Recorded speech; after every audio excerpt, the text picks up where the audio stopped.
Muy buenas noches a todos nuevamente. Daremos continuidad a la clase del día de ayer. Habíamos ayer dado un poco las partes que componen un aerogenerador. En grandes rasgos, habíamos tocado que estaba compuesto por un rotor que contenía un buje y las aspas. Habíamos mencionado a nivel global, una góndola, que es que contiene todas las etapas de transformación, y una torre. De igual manera, en la góndola habíamos mencionado, tenemos los ejes, bien sea un eje principal, cuando tenemos para aerogeneradores de baja potencia, o un eje de alta velocidad y baja velocidad, cuando tenemos para alta potencia. Esto se da porque los aerogeneradores de alta potencia tienen una caja reductora o una caja de engranajes interna y la etapa de generación. Ya entrando un poco las características de estos equipos para baja potencia, mencionamos, por ejemplo, que para aerogeneradores generadores de baja potencia, las aspas, por ejemplo, son de distintos materiales, hay una gran gama. Como pudimos ver en la clase anterior, mostramos el equipo Excel, un equipo comercial, una marca que da soporte técnico, no obstante sus aspas son simplemente de aluminio, son metálicas. Estas pueden ser metálicas, de fibra de vidrio, fibra de carbono, etc. Entrando un poco en los aspectos del generador, cuando hablamos de eólica de baja potencia,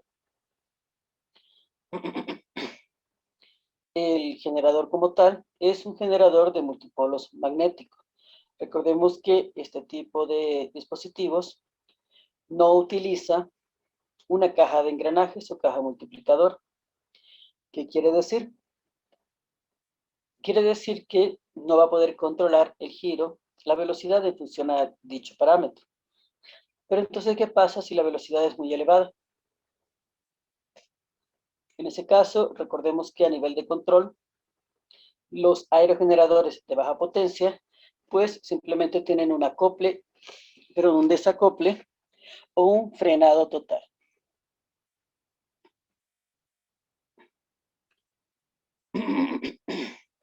A nivel de sistema de orientación, para eólica de baja potencia, recordemos que absolutamente todo aerogenerador de eje horizontal orientado a barlovento requiere una cola o veleta que le permite reorientarse siempre hacia la dirección del viento predominante.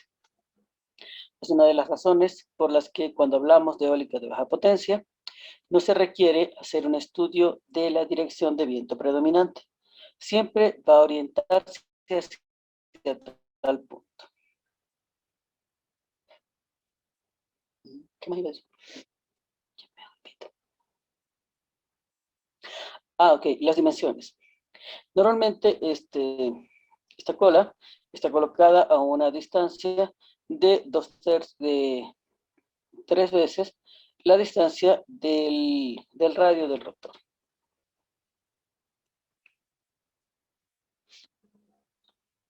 Un poco hablando del sistema de orientación. Punto y aparte con relación a ello. En la imagen podemos ver la instalación de un aerogenerador de baja potencia. Este dispositivo como tal, esta fotografía también es nuestra. Este es un aerogenerador Bornay. Esta instalación corresponde a la realizada en el estado Hakuki. Aquí podemos apreciar, por ejemplo, las dimensiones. Cuando hablamos de las dimensiones, este aerogenerador en particular tiene una potencia nominal instalada de unos 20 kilovatios de potencia nominal. Es bastante pequeño, bastante reducido. Tiene un control, como pueden observar. Aquí está. Este tiene un control por cabeceo. ¿Qué quiere decir? Primero, en esta sección que pueden observar acá, el dispositivo, si la velocidad es muy grande, simplemente se va a orientar hacia abajo. Hace un cabeceo y se detiene. no tiene ruptura de cola. Como pueden ver, esta sección es rígida. Al ser rígida esta sección, simplemente el aerogenerador no se fractura en ese punto para poder frenarse. Un punto importante es que este tipo de aerogeneradores en esta sección tiene el cojinete, que es la parte que más se ve deteriorada. Otro punto importante es que aun cuando en este momento pueden ver una sección tubular, realmente en la base, o sea, en áreas más inferiores, la torre que soporta este aerogenerador es una torre de celosía.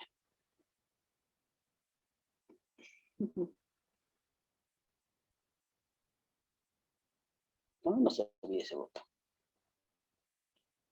A nivel del sistema de orientación, por un lado tenemos la veleta o cola que nos va a permitir orientarnos en relación a la dirección del viento predominante.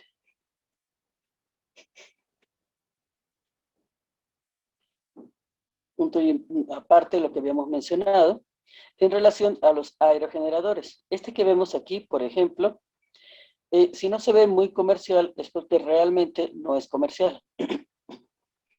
Esta instalación se hizo en una universidad con la finalidad de poder determinar, hacer un análisis de la transformación, de la eficiencia del equipo, cómo se puede reorientar, nos permite prácticamente es para análisis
Entre.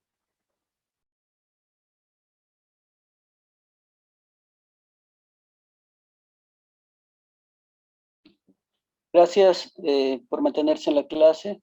Disculpen, no sé qué sucedió en algún momento. El sistema me botó, me sacó y bueno, estaríamos retornando a la clase. El compañero Jeremy, por favor, si me puede retornar los privilegios de anfitrión sin cerrar la clase. Compañero Jeremy. Sin salir. No le dé al botón de salir ni al botón de finalizar. Simplemente me transfiere los privilegios de anfitrión. Disculpe, ¿cómo puedo hacer eso?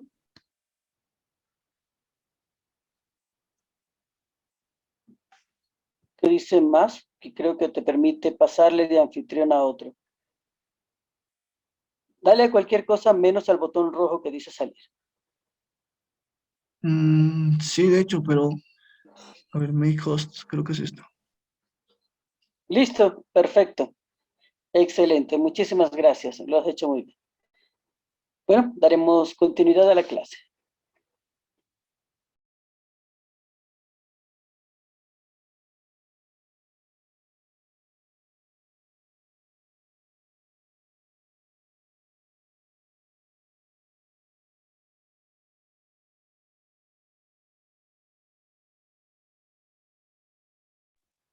¿En qué punto nos quedamos? ¿Hasta qué punto tuvieron audio? Porque yo me quedé hablando solita. No me percaté que me habían votado. Por favor, a los participantes, ¿en qué punto nos quedamos?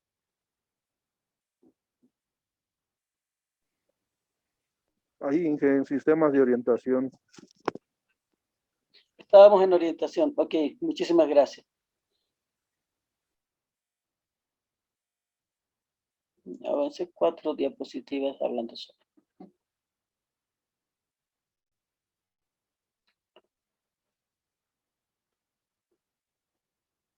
Ok, retomando un poco lo que habíamos mencionado, estábamos en lo que era el sistema de orientación para eólica de baja potencia. En ese sentido, habíamos dicho que, por un lado, absolutamente todos los aerogeneradores de eje horizontal o con orientación a barlovento tienen cola. ¿Recuerdan por qué los orientados a sotavento no poseen cola?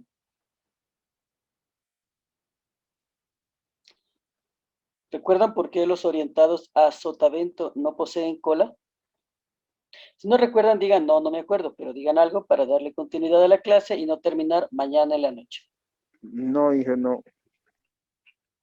Ok, muchísimas gracias.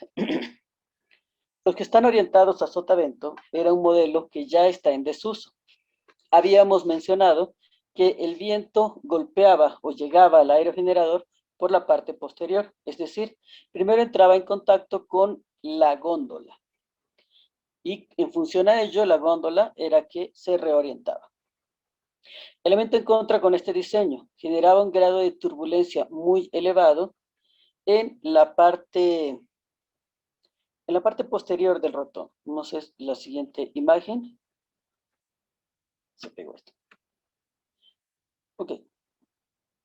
Por ejemplo, este que vemos acá, anterior, es un aerogenerador de baja potencia. No tiene colita, pero se reorienta. ¿Por qué no tiene colita? No tiene colita porque el viento viene en esta dirección. Y en esta área que vemos acá es que se genera una gran cantidad de turbulencia. Esta generación de gran cantidad de turbulencia en este punto hace que aquí se genere un sufrimiento mecánico con el eje del rotor. Este tipo de configuración ya no se utiliza. Es más, este aerogenerador nosotros lo desmontamos.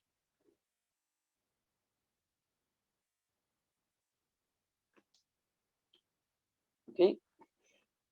Continuando en lo que estábamos. Estoy yendo para atrás y ahora estoy yendo hacia adelante. Ok. es un poco en relación a la orientación. En relación a la colita. La colita normalmente tiene una longitud de aproximadamente 3% de lo que sería el radio del rotor, o el diámetro del rotor, perdón, y una longitud de aproximadamente unos 3 veces el radio del mismo. ¿Esto en función de qué? En función de poderle darle una movilidad al mismo. Colombia no hay PDD. Por lo que habíamos mencionado, que Allá atrás. compañero Rodolfo, ¿tiene alguna intervención? Creo que no. Y si tenía, ya le apagué el audio. En este punto también habíamos mencionado, estábamos sobre este diseño. Un punto y aparte, más allá del tema exclusivo de orientación, esta imagen que tenemos acá corresponde a una instalación nuestra. Este es un aerogenerador Bornay, fabricación brasilera. Un dispositivo bastante tecnológico realmente. Como pueden ver, si vemos la colita, este tiene una continuidad. Quiere decir que no tiene un control de velocidad a partir de ruptura de cola, como era el caso del Excel. Esta instalación es nuestra. Este señor se va a orientar al viento en función a su colita, que le va a permitir ir en función al viento predominante. ¿Cómo hace el control? Sí, más que todo, el control de lo que sería cuando tenemos altos vientos muy elevados. Lo hace a través de cabeceo. Si vemos en esta sección, tenemos una especie de engranajes. Aquí, ¿qué va a pasar? Cuando este señor tiene dos controles, se mueve en este plano, pero también cuando la velocidad es muy elevada, el aerogenerador simplemente cabecea, se mueve en esta dirección, se inclina. Al momento de inclinarse es porque esta área es la que le permite inclinarse, este dispositivo. Cuando la velocidad baja hacia los valores más adecuados o cuando deja de ser turbulento, simplemente en esta sección se suelta y el aerogenerador vuelve a su posición original. Okay. Un elemento importante es en esta área, este dispositivo como tal, mecánico, es el que más se deteriora en el aerogenerador y el que más veces se cambia. Un punto importante, aunque en esta sección ven una parte tubular, el aerogenerador en pleno está colocado en una torre de celosía.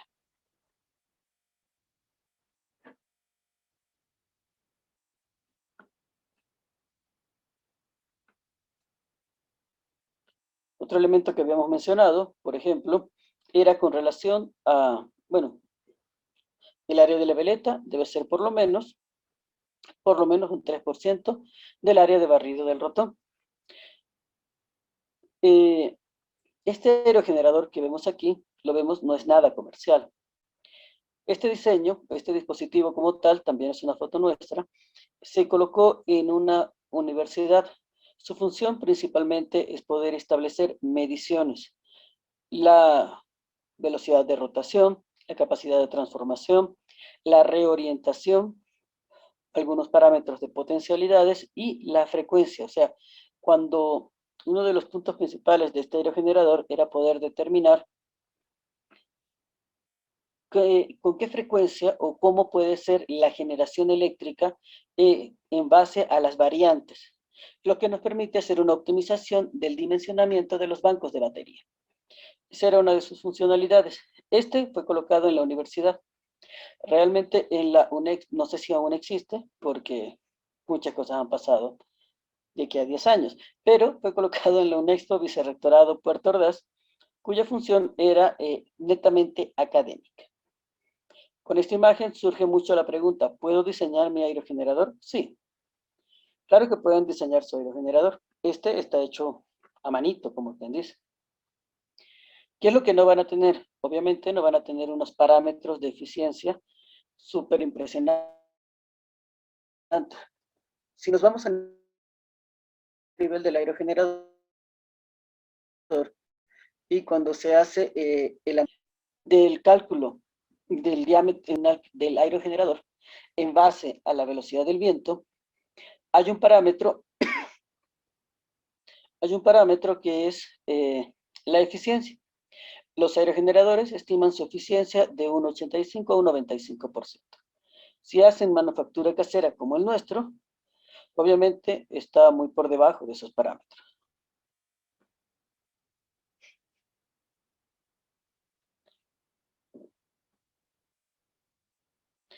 Con relación más que todo a, como habíamos mencionado, ante altas velocidades del viento o ante vientos turbulentos, ¿qué pasa con el aerogenerador? ¿Cómo tiene su etapa de control?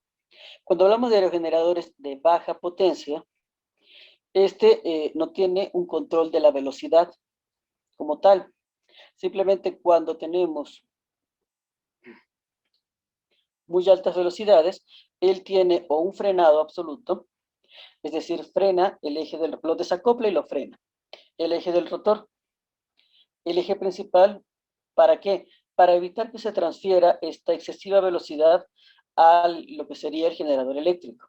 Recuerden que para baja potencia tenemos generadores de multipolos magnéticos y no vamos a tener una etapa intermedia que lo controle. ¿Qué evitamos?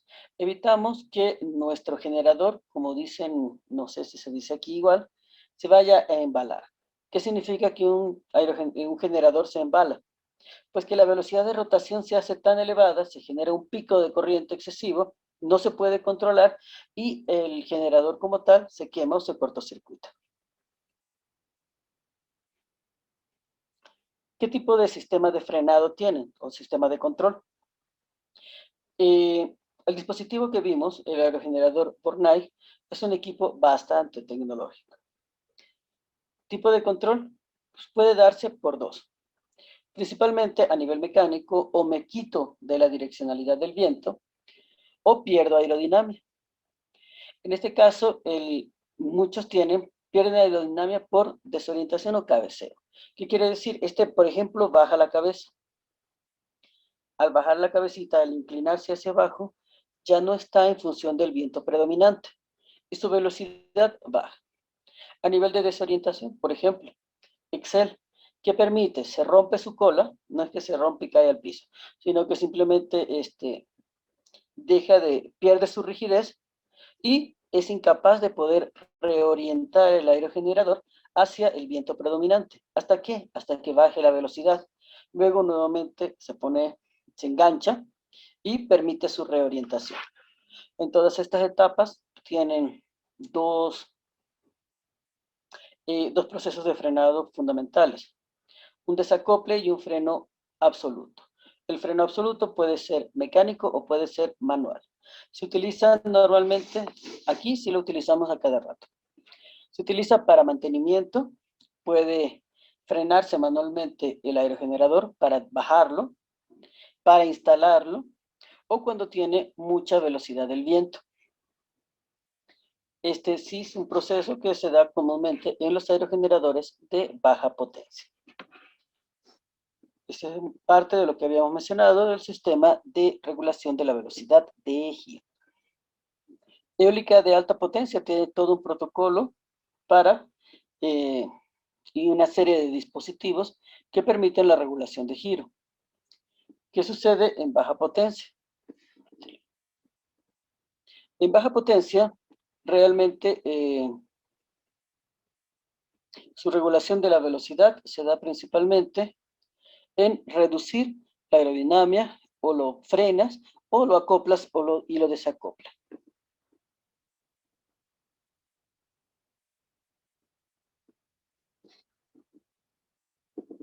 Por lo que habíamos mencionado. Y de manera más detallada está regulación por desorientación. Cuando hablamos de desorientación, simplemente el dispositivo no es capaz de orientarse hacia el viento predominante. Cuando no es capaz de orientarse, simplemente su velocidad va bajando paulatinamente. Regulación por pérdida de aerodinámica, simplemente él o se retira del viento. Para eólica de baja potencia, se retira del viento predominante. En este caso, cuando hablamos de cabeceo, simplemente se inclina. Un punto importante, como habíamos mencionado, regulación por cabeceo. Un punto importante es que los aerogeneradores de baja potencia no tienen un control de velocidad en función de la pérdida de aerodinámica de las aspas. Es decir, no tenemos ningún tipo de dispositivo atado a lo que sería el ángulo en que impacta el viento en las aspas. La torre. En este punto habíamos mencionado que tenemos principalmente 3 tipos de torre. 4 si consideramos las torres que utilizan 2 o más métodos constructivos. En la imagen pueden ver, por ejemplo, una torre de celosía. Este tipo de torres son las más utilizadas, por lo menos por nosotros. Tenemos torres tubulares y tenemos torres tubulares tensadas. Como pueden ver en la imagen. Un cuarto tipo sería la que utilice configuraciones mixtas. Elementos a favor, elementos en contra de cada una de las torres. En la torre A, bueno, vámonos a la torre C. La torre C son las torres tubulares. Elemento a favor. Obviamente son mucho más estéticas. Para bajas alturas son bastante viables y sus costes son reducidos. Su mayor coste se va a radicar en el cimiento. Elementos en contra. Este tipo de torres, por ejemplo, viene en 2 o 3 cuerpos. 1, 2 o 3 cuerpos. Para trasladarlo a zonas de difícil acceso es bastante complejo. Por otro lado, requiere unos cimientos suficientemente profundos para soportar la torre en sí misma. Cuando hablamos de vientos muy fuertes, puede llegar a caerse la torre. Y, obviamente, requiere estructuras adicionales que permitan acceder al aerogenerador.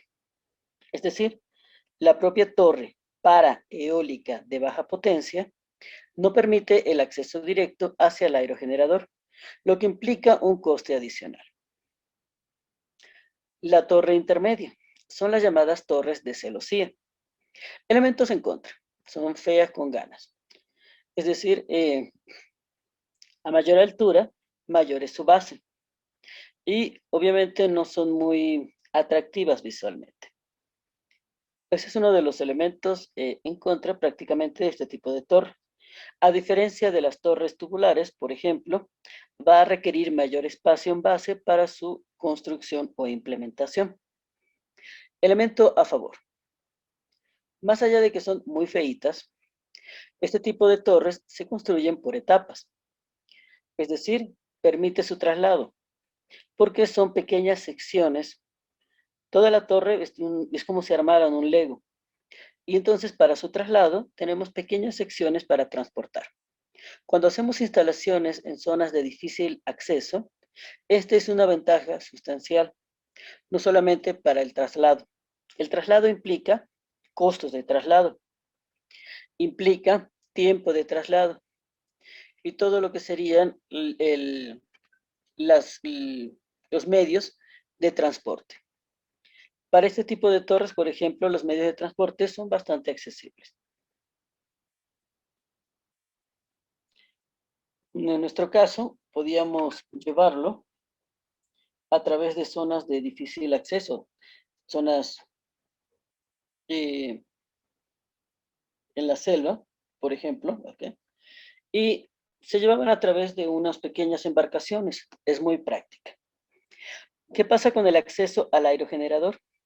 El acceso al aerogenerador por los técnicos se da a través de la torre misma. Es decir, la torre permite escalarla, acceder al aerogenerador y descenderlo, si es el caso, para algún tipo de mantenimiento mayor o hacer el mantenimiento en sitio. En nuestro caso, por ejemplo,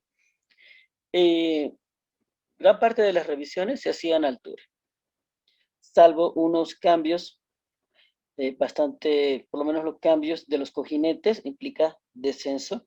El mantenimiento general del aerogenerador implica un descenso del mismo. O alguna ruptura de aspa puede hacerse en la parte en altura. Tiene ventajas y desventajas. El modelo A, la torre de tensores, o también llamados líneas de viento. Esta torre tiene elementos a favor y elementos en contra. Si vemos un poco elementos a favor, son bastante estéticas. Son de rápido montaje siempre y cuando se cuente con los equipamientos necesarios. ¿Cómo opera? O sea, ¿cómo se instala este tipo de torre? Si nos vamos en este punto, hagan de cuenta que es un circulito perfecto. Ese manchón rojo que está ahí es la base. En la base, simplemente esta torre tiene como un seguro. Yo retiro el seguro y este aerogenerador va a descender. Pero ¿cómo desciende? En su sección opuesta, aquí tengo todo un aditamento, es decir, como un motor, que permite ir bajando o subiendo esta torre. Para acceder al aerogenerador yo tengo que bajar la torre en esta dirección. Aquí tendríamos una especie de descanso donde cae la torre y reparamos, descargamos y luego nuevamente aquí con un motor la torrecita sube de nuevo. Y en esta sección se coloca el seguro. Esa prácticamente es la manera en la que se iza esta torre. Ok, ¿qué sucede? Elemento a favor permite, una vez que se ensambla la torre y se tiene cómo energizar el motor, pues simplemente subimos la torre y subimos el aerogenerador. Muy rápido. ¿Qué sucede con los elementos en contra? Si vemos aspectos como, por ejemplo, voy a ir a una zona de difícil acceso, no tengo energía o no tengo el motor para hacer la instalación, para subirlo y bajarlo. De manera manual no van a poder hacerlo. También requiero suficiente espacio, es decir, la altura. Si esta torre es, estoy especulando, de unos 10 metros, en la sección horizontal debo tener por lo menos 10 metros disponibles.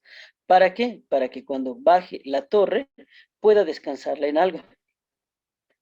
Este procedimiento requiere espacio. Es alguna de las razones por las que nosotros por lo menos no utilizamos este tipo de torre. Excel las proporciona como parte de sus aditamentos de sus aerogeneradores. A grandes rasgos, los parámetros de funcionamiento del aerogenerador. Cuando hablamos de aerogeneradores de baja potencia, normalmente número de palas, 3. ¿En el mercado también hay de 2? Sí. Orientados a barlovento. ¿Qué quiere decir orientados a barlovento? Que el viento va a darles de frente a las aspas. ¿Poseen caja multiplicadora? No. El tipo de generador de imanes permanente. La orientación del viento siempre se orienta en función al viento predominante. Tipo de orientación a través de la cola. Regulación de la velocidad ante altas velocidades de viento o vientos poco energéticos. La regulación por pérdida de aerodinámica o cabeceo. Cabeceo, el aerogenerador como que baja la cabecita, es decir, se orienta hacia abajo. Pérdida de aerodinámica, no se pierde la capacidad de orientarse hacia el viento predominante. Sistemas de frenado. El sistema de frenado pues, es el mismo, pero puede accionarse de manera mecánica o de manera manual. Tipo de torre, la que consideren adecuada. Recomendación muy particular, preferimos las torres de celosía. Ok, ahora un poco de un aspecto comparativo en relación a los aerogeneradores de eje horizontal versus los de eje vertical. Cuando hablamos de eje horizontal, son los convencionales. Los diseños, realmente decir que son más fáciles de construir e instalar, no son realmente más fáciles, pero existe muchísima más eh, documentación y literatura que nos permite un diseño mucho más adecuado. Es más, por ejemplo, una recomendación, hay un libro de la editorial McGraw-Hill, simplemente Energía Eólica, no recuerdo el autor en este momento, es sumamente técnico, pero da una cantidad de información muy adecuada. Es un muy buen libro para el diseño de energía eólica, pero una observación es que ese libro como tal, de la McGraw-Hill, está orientada a lo que es energía eólica de eje horizontal. Cuando nos vamos un poco al nivel de eficiencia, pues tiene una eficiencia bastante comprobada. No requiere energía adicional, son bastante efectivos. Con relación al...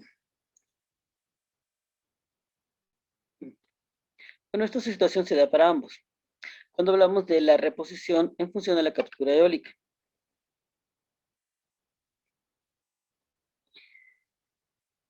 Y con relación a las desventajas, pues cuando hablamos de eólica de alta potencia, se requiere una reorientación en función a la dirección predominante del viento. Esta situación no se da para eólica para eólica de baja potencia. Su mantenimiento depende mucho de la locación. Dónde lo colocaron, cómo lo colocaron y la torre que se utilizó. Y un poco cuando hablamos a la capacidad de captura del viento, está definido todo aerogenerador de eje horizontal, está definido en función al límite de Berth. Recordarán un poco lo que habíamos mencionado con relación al límite de Berth. Del volumen de aire, tenemos una capacidad o el aerogenerador puede extraer la energía determinada por el límite de Berth, es decir, no puede extraer aproximadamente un 60% de la energía. Más de ello no puede. ¿Qué pasa con los aerogeneradores de eje vertical? Por un lado, no requiere orientación. Pero más allá de que no requiera una orientación, recordemos que la eólica de eje horizontal de baja potencia se autorreorienta. Este tipo de aerogenerador, pues, no se ve afectado por las variaciones del viento. ¿Qué quiere decir? Quiere decir que los vientos turbulentos también han de poder generar o proporcionar energía eléctrica. Una consulta. Pregunta para el auditorio. En relación a los aerogeneradores de eje vertical, si bien son inmunes a los vientos turbulentos y no requieren una orientación hacia el viento predominante, ¿qué sucede con ellos cuando la velocidad del viento supera su valor nominal constructivo del aerogenerador de eje vertical? Repito la consulta. Si bien es cierto que los aerogeneradores de eje vertical no requieren, o sea, van a generar sin importar la dirección del viento, y de igual manera, los vientos turbulentos no lo afectan, ¿qué sucede cuando la velocidad del viento supera el valor nominal constructivo del dispositivo como tal? Consulta para el auditorio.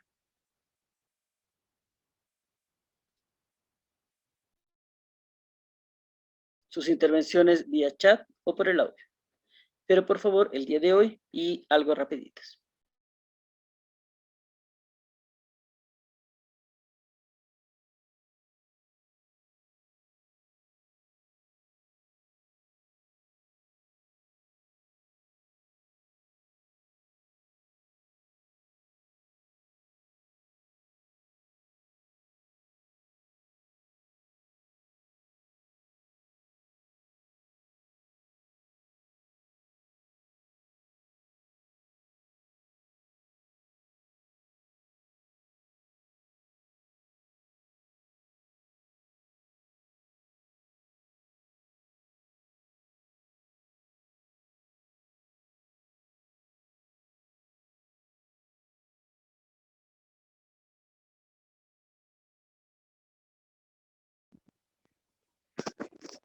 Inge, ¿tendría que desacoplarse también, como los de eje horizontal?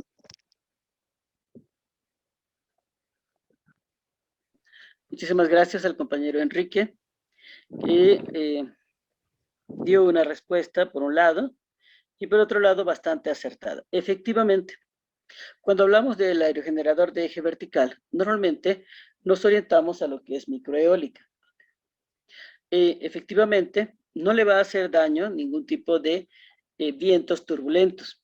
Tampoco le hace daño, tampoco le importa de dónde viene el viento. Pero, ¿qué pasa si la velocidad se eleva? O sea, si hacemos un mal cálculo, tenemos un aerogenerador de unos, qué sé yo, 300 vatios y lo coloco a una altura de unos, una torre de unos 20 metros. El terreno es con una rugosidad cero. La velocidad del viento ahí es brutal. ¿Qué va a pasar? De igual manera, si bien es cierto que el aerogenerador no lo vamos a ver detenido, tampoco va a generar energía eléctrica. Porque el mismo principio de generación eléctrica. Tenemos un generador eléctrico de multipolos magnético. Tiene una capacidad fija nominal de velocidad de rotación máxima. Supero eso, el equipo se quema. Entonces, ¿qué hace el dispositivo? Suelta el eje, desacopla el eje, no transfiere la velocidad de rotación, no la va a transferir hacia el generador eléctrico como tal, y simplemente no generamos. Aplica para ambos casos. Un poco lo que habíamos mencionado. ¿Qué pasa con el aerogenerador de eje vertical? Se utiliza para bajas velocidades. Si bien es cierto que va a generar o va a producir energía, aun cuando tengamos poco viento, también es cierto que inevitablemente va a necesitar una energía adicional para romper la inercia y empezar a operar. También su eficiencia es bastante baja. Es una desventaja fundamental hacia los aerogeneradores de eje vertical. Pero cuando utilizamos microeólica, pues ese parámetro pasa a un segundo plano. Su baja eficiencia principalmente ha sido determinante para limitar su nivel de escalamiento, por lo que no van a haber aerogeneradores de eje vertical, a menos que sean películas, en grandes parques eólicos. Cuando hablamos de aerogeneradores de gran envergadura, inevitablemente necesitan tensores de viento. ¿Por qué? Porque su nivel de oscilación es muy alto. ¿Qué pasa cuando tenemos microeólica? Como sus dimensiones son pequeñas, considerablemente pequeñas, pues simplemente se ve reducido, minimizado, esa oscilación que va a generar un sufrimiento mecánico en el eje. Y sin importar el tipo de potencia, pues simplemente para hacer mantenimiento a la etapa eléctrica como tal, hay que desmontar todo lo que es el rotor. Pero recordemos que este rotor de eje vertical descansa realmente sobre todo lo que es la etapa de generación. Un poco lo que habíamos mencionado en N ocasiones. Es temprano. Un poco lo que habíamos mencionado en varias ocasiones. ¿Qué tenemos cuando hablamos de la medición? Esta imagen muestra una torre de medición. Estas torres de mediciones se utilizan para lo que se llama la etapa exploratoria. La etapa exploratoria para determinar el potencial y el comportamiento del viento aplica exclusivamente para eólica de alta potencia. Para eólica de baja potencia no aplica ese tipo de mediciones. Nos abocamos a lo que son la evidencia eólica, la evidencia orográfica, el comportamiento del viento. En ese sentido, utilizamos el comportamiento del viento, las variaciones en el terreno, que vendría siendo la rugosidad del mismo. Todos estos parámetros nos permite estimar y obtener valores de velocidad del viento a determinadas alturas. un poco retomando lo que es la torre. Esta torre como tal se utiliza en la etapa exploratoria para eólica de alta potencia. ¿Qué medimos? Medimos prácticamente todo. Medimos velocidad del viento y dirección del viento. Recuerdan que información nos otorga el parámetro conjunto de velocidad del viento y dirección del viento.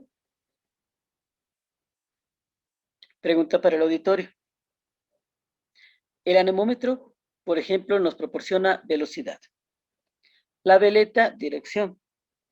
¿Y qué valor se obtiene cuando se unen o se cruzan estos dos valores, estos dos datos? ¿Qué información en conjunto nos dan el anemómetro y la veleta?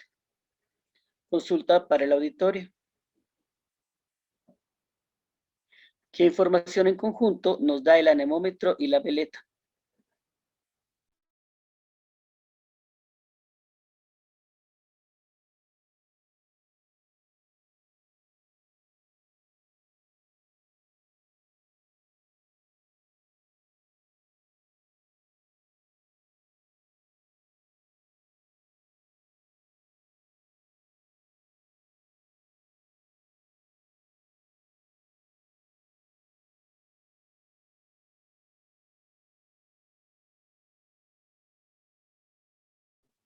Repito la consulta. Recuerden que habíamos mencionado que había un dato que se obtenía con la información conjunta del anemómetro y la veleta. ¿Qué información o qué dato es el que proporciona estos, lo que es la velocidad y la dirección del viento en conjunto?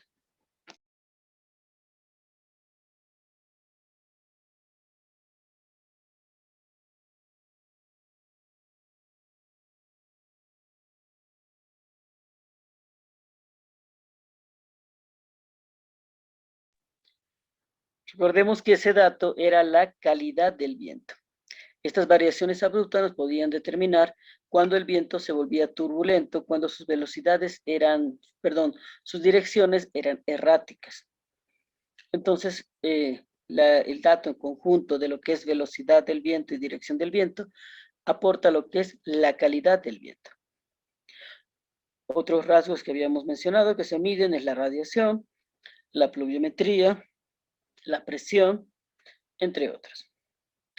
Estas torres deben ser capaces de tomar esta información, almacenar esta información, transducir esta información, quiere decir llevarla a parámetros eléctricos o electrónicos, y, de ser posible, transmitirla. Por eso tenemos un parámetro, como por ejemplo, en los famosos data logger. ¿Qué es un data logger? Un data logger no es más que un dispositivo que nos permite almacenar energía, almacenar datos, cuantificar, catalogarlos y, de ser posible, transmitirlos. Aquí algunos elementos que ya habíamos visto anteriormente. El anemómetro. Este es un anemómetro de copa, pero creo que aquí está. Tenemos uno un poco más tecnificado. Estos anemómetros ultrasónicos simplemente generan un campo en el cual el viento como tal, genera variaciones del campo intermedio. Y estas variaciones del campo intermedio son las que son capturadas. Es muchísimo, muy caro también, pero también es muy eficiente, muy exacto y nos permite información bastante precisa. Realmente este dispositivo es el que se utiliza para las torres de medición. Y de los más económicos tenemos los anemómetros de hélice, bien sea horizontal o vertical. Este realmente es el menos confiable, absolutamente menos confiable.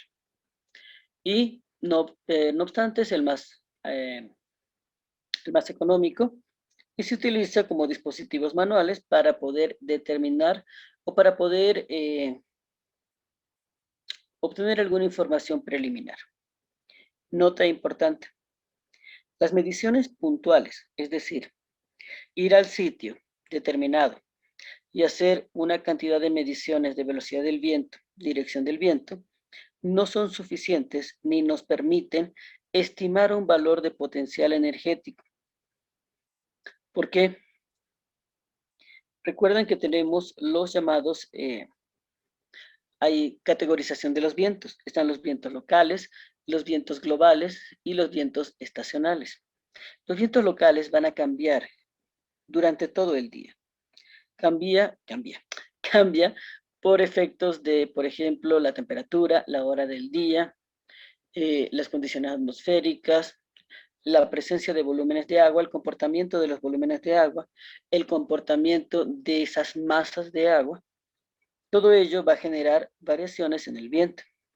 Esos vientos locales no nos permiten hacer una estimación del viento.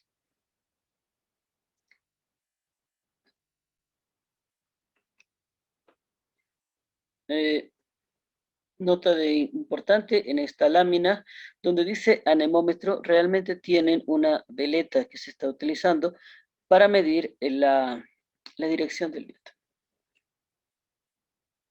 La temperatura del aire es un parámetro importante. ¿Por qué? Recuerden que, si espero que me den la respuesta, me va a salir barba.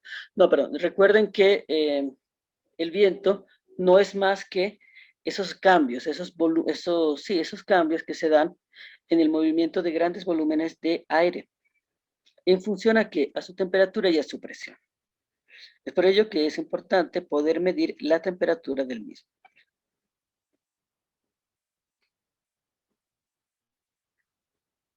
Igual que la presión, y un poco lo que habíamos mencionado. Hoy en día, gran parte de los dispositivos tienen la capacidad de almacenar información. ¿Cuánta información la almacenan? Y si tienen capacidad de transmitirla, varía de un modelo a otro. Pero hoy en día prácticamente todos los dispositivos tienen la capacidad de poder capturar esta información. ¿Por qué? Porque nos permite hacer estimaciones y correcciones. Por ejemplo, el dispositivo Bornal tiene la capacidad de emitir.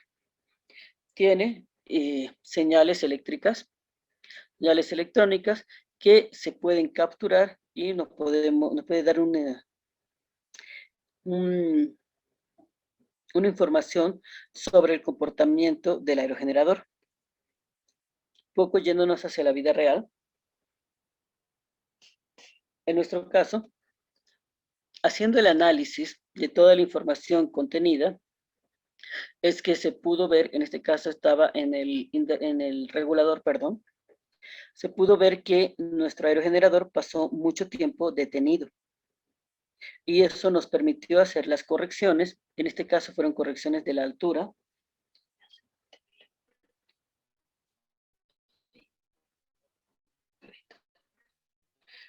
Fueron correcciones de la altura en la que se colocó el aerogenerador, que proporciona el data logger. De igual manera tenemos sensores de radiación que nos permiten medir la radiación solar. Un poco cerrando el tema 3. ¿Consultas en ese punto?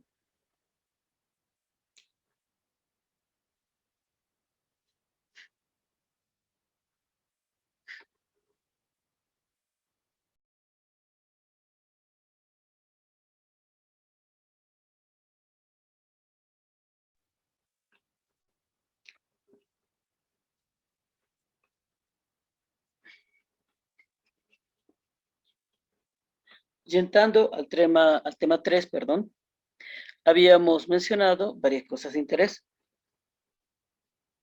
Todo el dimensionamiento de la energía eólica, del aerogenerador como tal, parte del dimensionamiento del viento y la caracterización del mismo.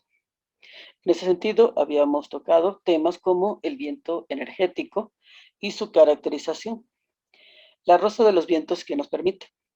La rosa de los vientos nos permite hacer un análisis radial, es decir, en 360 grados, del comportamiento del viento, arrojándonos información como viento predominante, velocidad del viento, aceleración del viento. Recuerden que habíamos dicho que teníamos varias herramientas que nos permiten estimar las velocidades del Esas estimaciones se dan, por ejemplo, con la escala de Biffle.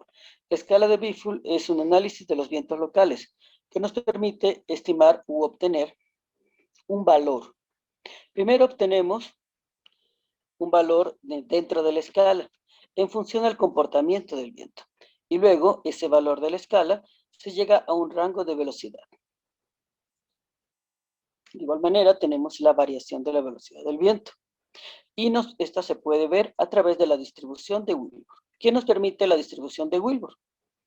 Nos permite ver el comportamiento del viento en función a la potencia nominal, la potencia que pueda traer y la altura.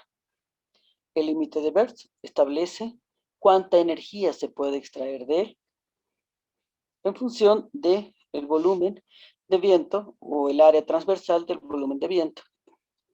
Es por ello que, palabras más, palabras menos, el límite de Hertz establece principalmente que ganamos energía cuando tenemos rotores más amplios y menor número rotores más amplios y menor número de aspas.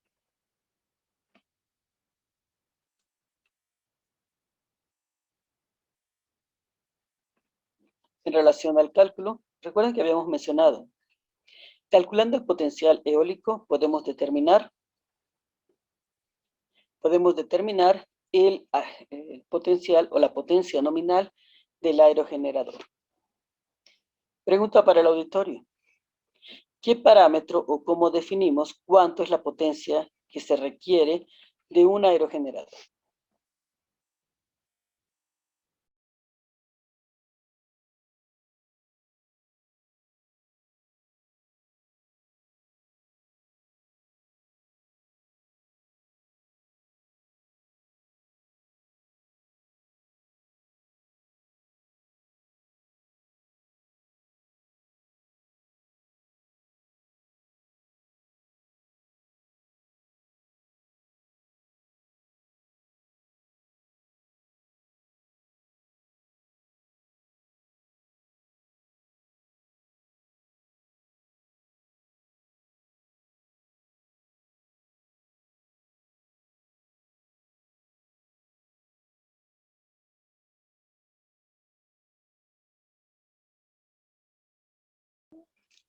Recordemos que el primer cálculo que se hace con relación al requerimiento de cuánta energía y potencia debemos poder obtener del aerogenerador, se da a partir del análisis de carga.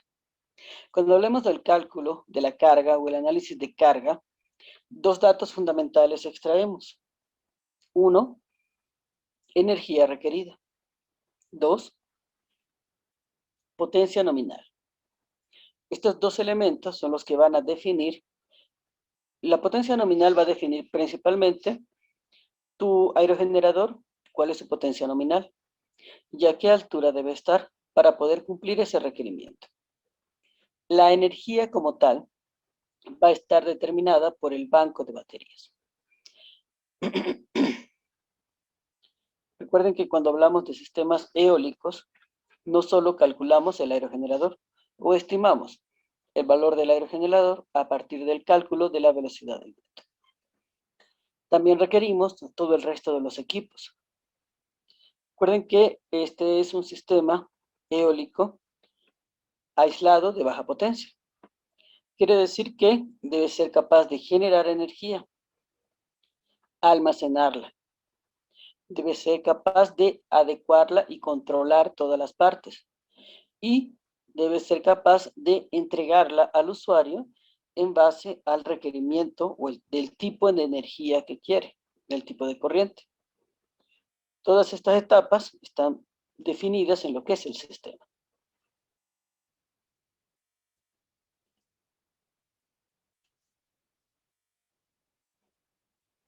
¿Qué era el viento energético?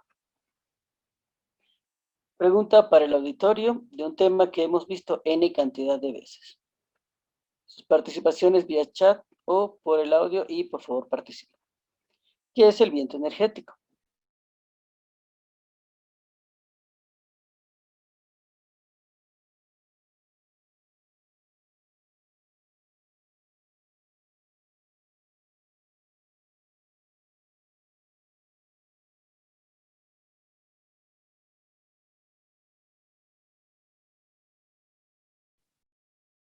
Ingeniera, buenas noches. Bueno, creo que es la cantidad de viento que se puede convertir en energía, ya que el 100% no se puede convertir, no puede absorber el aerogenerador, se podría decir, o convertir en energía por el aerogenerador. Ok, muchísimas gracias al compañero por su participación. Sí, los vientos energéticos son aquellos que son susceptibles a ser transformados en energía, en energía por los aerogeneradores. Si nos vamos un poco más adelante, vemos,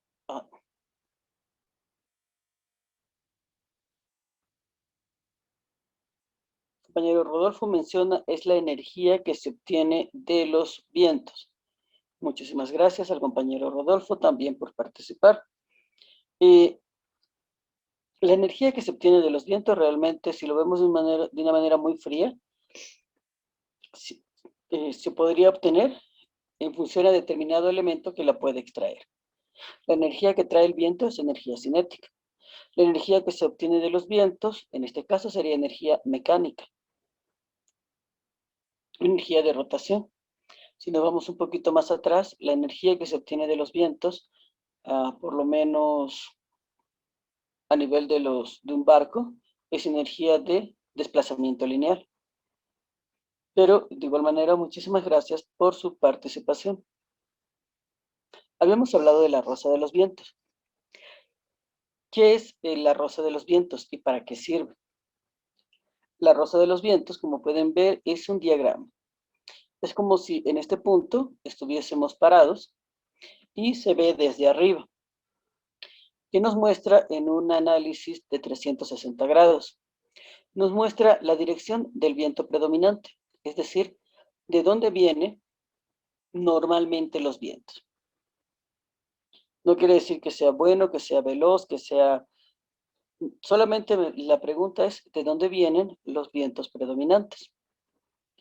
Esta información, y esta tablita debo cambiarla, nos da la pestaña más amplia.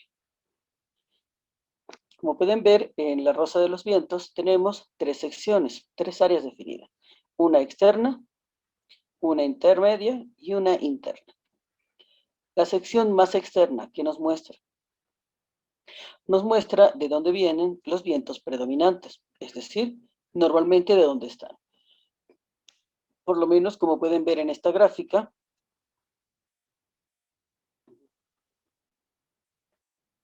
oeste, norte, sur. De esta área, en esta sección es que vemos que viene normalmente los vientos predominantes. ¿Quiere decir que son más rápidos? No.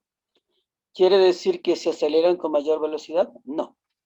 Quiere decir que son vientos energéticos, es decir, por ejemplo, si tengo vientos turbulentos, estos difícilmente van a poder proporcionar una energía, transferir la energía contenida hacia los aerogeneradores.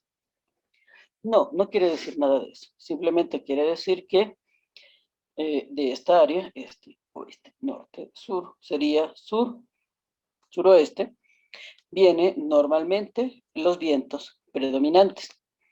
Con mayor frecuencia aparecen en esta sección. En ese sentido tenemos, por ejemplo, ya la sección intermedia. ¿Qué me dice la sección intermedia? La sección intermedia me muestra de dónde están los vientos más rápidos, es decir, la velocidad. Aquí tenemos, por ejemplo, pero en este caso fue de manera simultánea, en la misma dirección están los vientos con mayor velocidad. Pero bueno, sí. No obstante, pudo haber sido el caso de que esta sección fuese más bajita. ¿Qué quiere decir? Querría decir que por aquí vienen normalmente los vientos, pero no son los más rápidos. Y tenemos una tercera sección que no está marcada.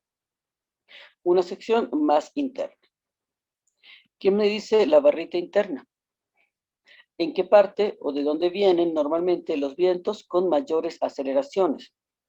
¿Para qué nos interesa determinar de dónde vienen los vientos con mayor aceleración? Esto indica que de esa dirección el viento cambia con mayor velocidad. Quiere decir que se logra acelerar, no mantiene una velocidad constante. Sí es importante porque por lo menos puede llegar a un punto cuando los vientos alcanzan rápidamente, se aceleran muy rápido, alcanzan una muy alta velocidad y luego desciende, es lo que se conoce como una ráfaga de viento. Las ráfagas de viento pueden llegar a dañar o pueden ser peligrosas para los aerogeneradores. En este punto del análisis de la rosa de los vientos, es importante diferenciar lo que es una ráfaga del viento y lo que es un viento turbulento.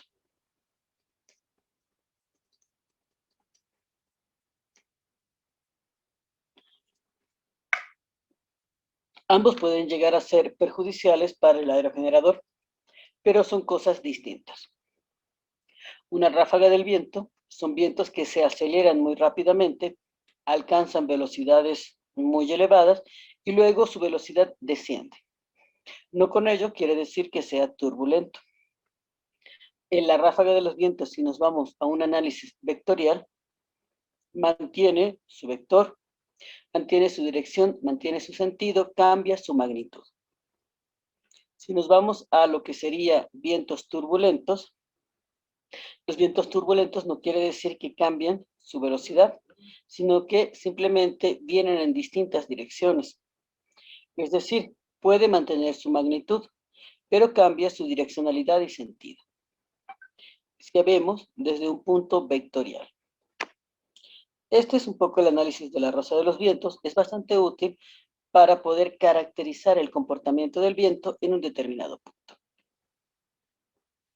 Ahora bien, ¿qué nos compete a nosotros en relación a la caracterización del viento para eólica de baja potencia? Para eólica de baja potencia, principalmente nos interesa poder asignar una velocidad. En una determinada locación necesitamos saber cuál es la velocidad del viento y establecerlo a una determinada altura. Eso es todo lo que se necesita para poder hacer la estimación del aerogenerador. Para eso tenemos varios artilugios. Uno de los más utilizados es la llamada escala de Beaufort. La escala de Beaufort que me proporciona. Primero, haciendo un análisis visual de cómo se comporta el viento, nos permite aportarle un valor dentro de una escala. Al darle ese valor dentro de una escala, este tiene su equivalente en un rango de velocidad, únicamente a partir de la observación.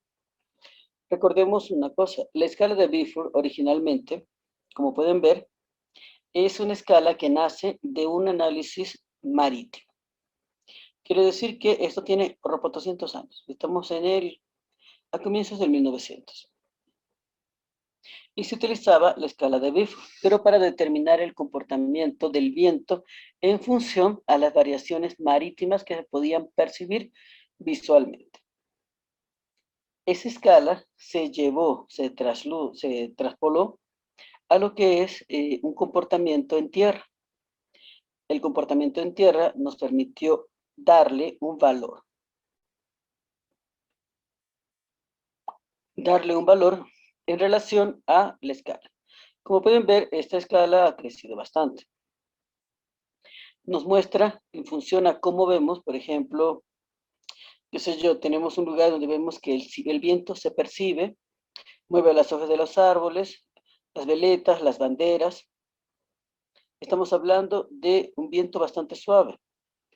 Entonces, esta brisa muy débil se le proporciona un valor dentro de la escala, 2. Y quiere decir que va a una velocidad de 6 a 11 aproximadamente kilómetros por hora. Ese es el parámetro que requerimos. Esta escala llega hasta el valor 12. pero hoy en día se la ha ampliado. ¿Hasta qué? Valores 13 hasta el 17. Estos valores realmente no los utilizamos para eólica. ¿Por qué? Porque si vamos a un parámetro de la escala, bueno, aproximadamente dentro de un valor de 10 o 9 dentro de la escala, ya nuestro aerogenerador no existe, ya quedó hecho trizas. Entonces, los parámetros de 13 al 17 nos permiten establecer ya para análisis de temporales o análisis de tormentas este tipo de escala, pero no tiene utilidad dentro de la escala, dentro de lo que es la generación eólica. Un poquito llevándolo a nuestros datos. Si se han percatado, muchos de los aerogeneradores, muchas de las velocidades que nos competen para generación eléctrica, están dentro de las unidades de metros sobre segundos. En ese caso tenemos esta relación matemática que establece la velocidad en función de la escala, que sería 0.837 por B, donde B es su valor dentro de la escala de Beaufort, elevado a 3 medios. Eso nos da una estimación, un valorcito único de velocidad en función de la escala de Beaufort.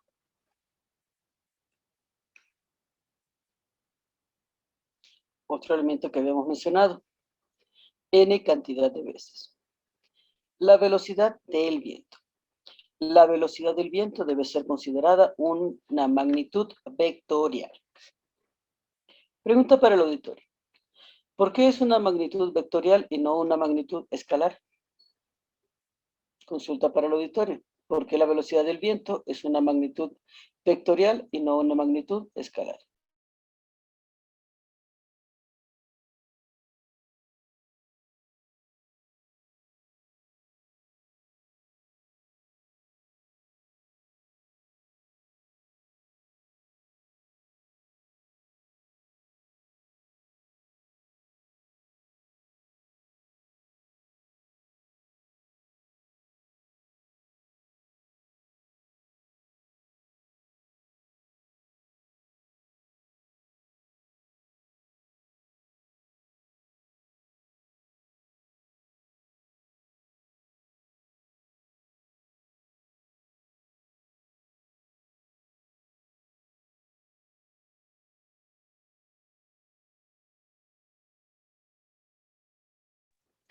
Ok, un poco con relación a la consulta.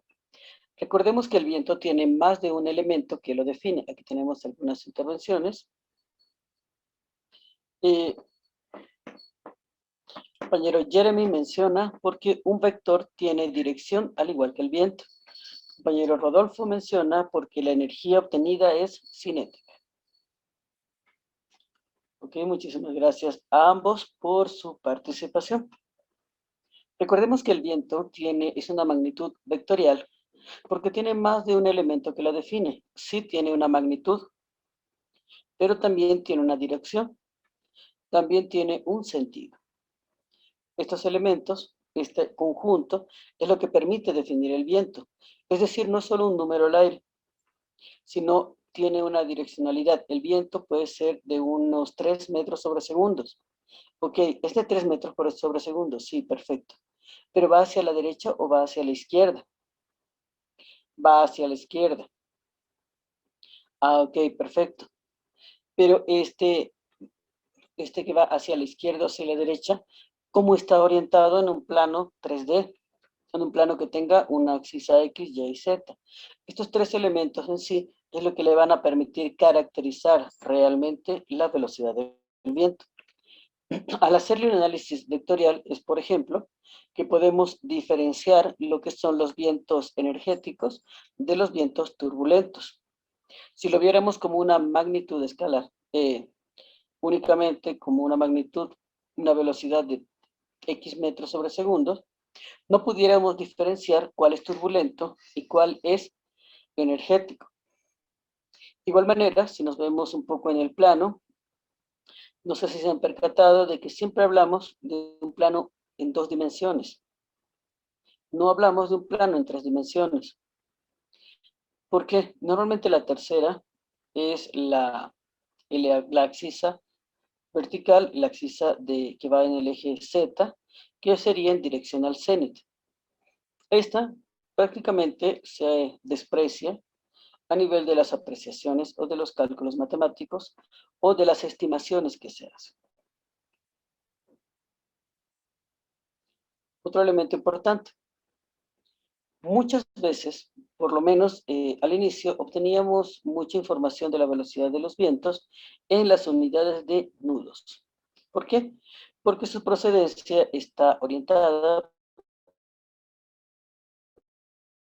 principalmente a aplicaciones marítimas. La relación matemática, su equivalente en metros sobre segundo o metros por hora. Realmente nuestros dispositivos utilizan las magnitudes metros por hora. Otro punto importante es que en relación a la velocidad del viento es mucho más práctico expresarla en vez de en unidades de coordenadas esféricas. ¿Por qué? Porque nos permite proporcionar el valor de la magnitud y el ángulo en el que se encuentra. Es un parámetro o una expresión matemática mucho más adecuada.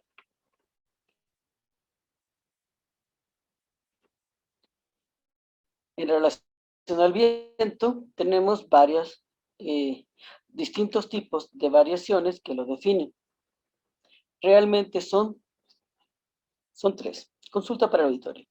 ¿Cuáles son las variaciones que tipifica el viento?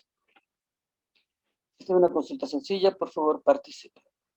¿Cuáles son las variaciones? Por ejemplo, aquí tenemos las estacionales. ¿Cuáles serían las otras variaciones del viento?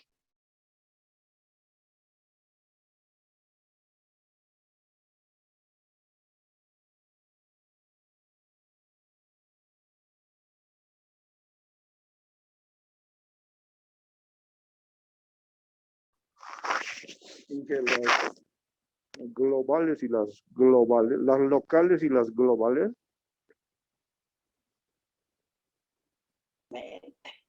Muchísimas gracias al compañero Enrique. Efectivamente, los otros tipos de variaciones del viento son las variaciones estacionales, globales y locales.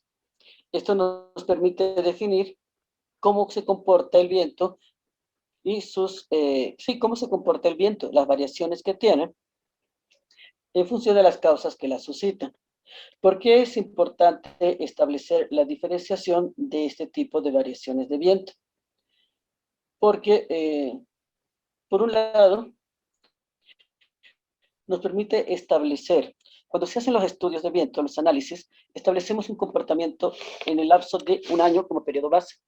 Ese periodo base de un año se replica de manera comparativa de 3 a 5 años. Lo que se hace con los análisis de viento es tomar esa temporalidad básica, que vendría siendo un año, y compararla con los otros periodos. Y ahí se pueden ver las fluctuaciones. Aquí es importante, por ejemplo, los vientos estacionales van a cambiar en varias ocasiones en función de las estaciones en relación a un año. Los vientos locales van a cambiar en función de la orografía, en función de las variaciones térmicas diurnas y nocturnas, en el tiempo de un día. Y los tiempos globales están definidos principalmente por las variaciones, por los campos electromagnéticos, y son variaciones a nivel global del viento. Ese prácticamente no debería cambiar mucho, a menos que se suscite situaciones que, por ejemplo, hace una década, no menos, hace unos 4 o 5 años hubo una variación en la inclinación del eje de la Tierra, y eso propició unos marcados cambios en relación a estos tres parámetros nos permiten definir el comportamiento del viento, pero no solamente ello, sino definir cuáles son los más significativos.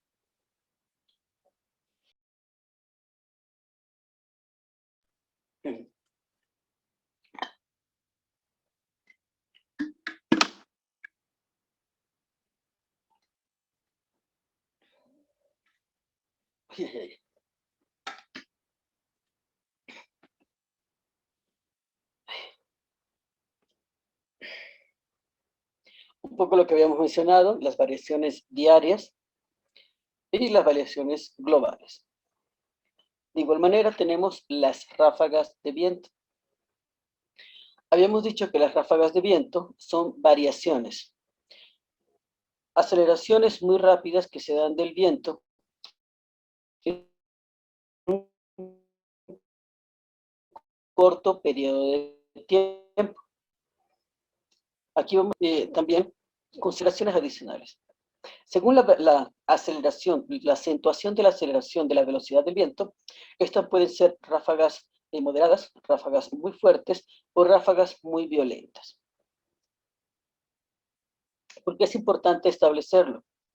En este sentido nos interesa una información comparativa paralela, no solamente cuán rápido cambia el viento. ¿Recuerdan que esta información se puede extraer en La Rosa de los Vientos? La Rosa de los Vientos tenía tres pestañitas. Una amplia frecuencia de persistencia de los vientos, es decir, por dónde vienen más. Una intermedia, velocidad, pero una más pequeñita que era aceleración. Pero ¿y para qué me interesa a mí la aceleración? Realmente la aceleración, la tasa de aceleración, nos muestra la persistencia o la presencia de ráfagas de viento. Para eólica de baja potencia, zonas que tengan una presencia elevada de ráfagas de viento va a generar periodos marcados de no generación eléctrica. Y por otro lado, si la presencia es muy frecuente, es decir, se da mucho, el aerogenerador va a detenerse. ¿Eso qué hace? Reduce la vida útil del sistema de frenado. Para eólica de baja potencia, recuerden que el aerogenerador se frena o se desacopla. Pero ese proceso, ese dispositivo como tal, es un dispositivo electromecánico. En equipos muy antiguos es mecánico.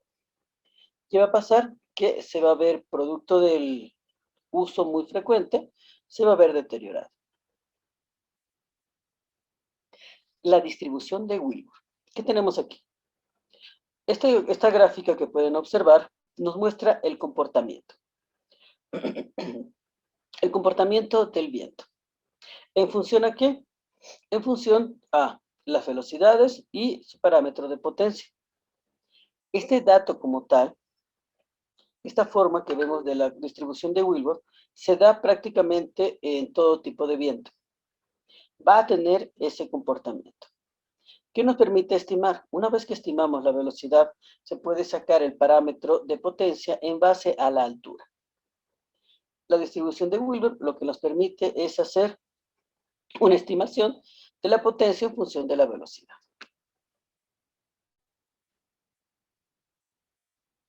Factores que lo definen, como habíamos dicho. La velocidad del viento. Cuando hablamos de rugosidad, recuerden que es un parámetro que se da. ¿Recuerdan qué era la rugosidad? Consulta para el auditorio. ¿Qué es la rugosidad?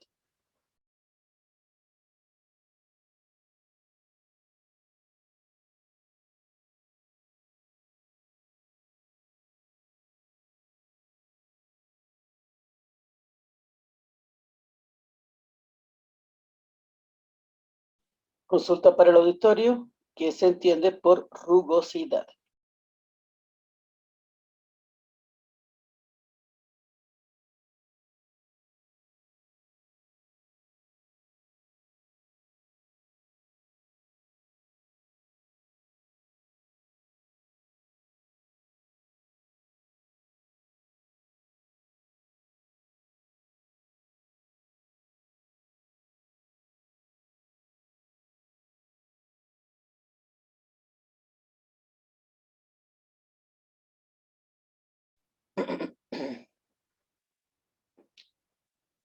Cuando hablamos de la velocidad del viento, tenemos un parámetro que se establece según el comportamiento, pero también debemos considerar que estos valores de viento van a verse ralentizados o verse acelerados por determinados factores. Cuando vemos que si vienen acelerados, por ejemplo, ganan velocidad según aspectos favorables de la orografía, como es por el efecto túnel o el efecto colina. y se ven ralentizados, es decir, pierden velocidad, por lo que es la rugosidad. La pregunta era, ¿qué es la rugosidad? La rugosidad era una variación o una alteración en el terreno que se da de manera homogénea en una determinada área. Dicho de manera más sencilla, por lo menos si tenemos, y el ejemplo que dábamos era, si tenemos un arbolito en medio de la nada, eso es un obstáculo. ¿Hace que el viento sea más lento? No, lo hace turbulento. Ahora estamos en la misma locación, pero no tenemos un arbolito, tenemos un bosque. Eso es rugosidad, ya no es un obstáculo. ¿Hace el viento turbulento? No. ¿Qué lo hace? Más lento. En la escala de la rugosidad, ¿cuánto se le asignaba a un bosque? Estamos hablando de aproximadamente, si mal no recuerdo, un factor Z3, rugosidad 3. Eso quiere decir que la velocidad se veía afectada en aproximadamente un 60%.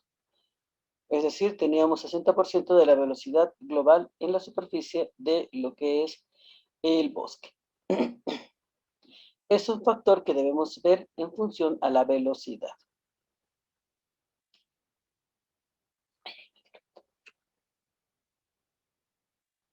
Y el límite de Beers. Gráficamente, este es el límite de Beers. Nota importante, como pueden observar, aplica exclusivamente para eólica de eje horizontal. ¿Qué dice el límite de Beers? El límite de Beers dice que tenemos una sección cónica, donde circula un viento energético. El viento es energético porque él trae consigo una energía cinética potencial contenida. El límite de Beers establece dos cosas. Establece cuánta energía se le puede extraer. Sí, cuánta energía se puede extraer y establece la adecuación del diámetro el número de palas, perdón, de un rotor. Dicho de manera sencilla, recuerden que habíamos mencionado. Del límite de Beers podemos extraer aproximadamente casi un 60%, realmente un 59.3%. ¿Definido por qué? Definido en función del área circular que genera, el área de barrido que genera el rotor. ¿Qué pasa? Ahí había una explicación bastante sencilla. ¿Qué pasa si tenemos, por ejemplo, un número de palas tan elevado que no permite el paso del aire? Si no permite el paso del aire, si no se vuelve un aire residual y todo él rebota, simplemente no va a haber transferencia de energía. No va a generarse el movimiento. Aquí fue, a partir de este límite, fue que pudimos determinar, o que se pudo determinar, que no requieren o que no necesitan establecer un número elevado de aspas. ¿Por qué? Porque a mayor número de aspas, simplemente el proceso se ralentiza y no gana velocidad.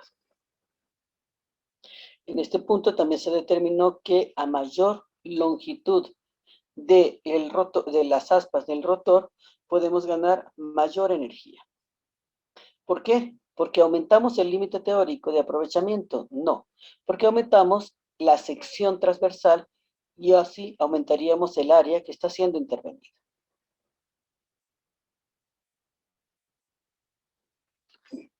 Recuerden que habíamos mencionado que teníamos otra escala en función a la evidencia. Es importante en este punto establecer un parámetro diferencial. Una cosa es el comportamiento del viento y otra cosa es la evidencia eólica. El comportamiento del viento es cómo vemos el viento que está comportándose en determinado momento. Es suavecito, es muy fuerte. Y la evidencia eólica es evidencia orográfica, es evidencia topográfica y es evidencia vegetal. En este caso tenemos por lo menos el índice de Putnam, que es bastante utilizado para poder determinar en la orografía, en la localidad, cómo se ven, por ejemplo, los árboles cómo se ve el terreno, cómo se ve la vegetación. En función a ello, se le arroja un índice que a su vez se equipara con un parámetro de velocidad. Nota importante. Cuando hablamos de evidencia eólica, debemos poder diferenciar o hacer un análisis más profundo. Por ejemplo, podemos ver vegetaciones que están inclinadas. Esta inclinación puede darnos, por ejemplo, tener un ángulo de inclinación parecido a la escala número 5, que nos daría vientos bastante elevados. Pero, ¿qué sucede si la realidad es que tenemos en secciones cercanas aguas subterráneas y la vegetación se va inclinando en esa dirección? Ya no es realmente por la orografía, ya no es, perdón, por el viento, sino es por la presencia de aguas subterráneas que puede generar variaciones. O sea, es importante poder, cuando se hace este análisis, en función del comportamiento del viento, a partir del índice de Putman, es válido hacer una consulta por los lugareños de si hay aguas subterráneas, si el terreno es rocoso, si la vegetación es de esa manera, puede darse también porque tengamos presencia de sombras. Y eso va a propiciar que se inclinen en determinada dirección, no porque el viento sea predominante, sino porque la sombra es marcada. Dicho esto,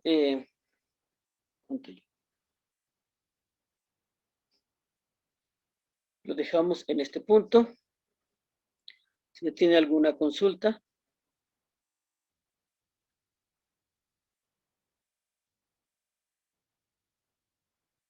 Mañana culminamos entonces con la caracterización del viento para obtener se pudieron ahorrar todo el curso y ir a la parte intermedia de este tema, donde tenemos una relación matemática que nos permite estimar la potencia nominal del aerogenerador en función del diámetro de sus aspas y la velocidad del viento.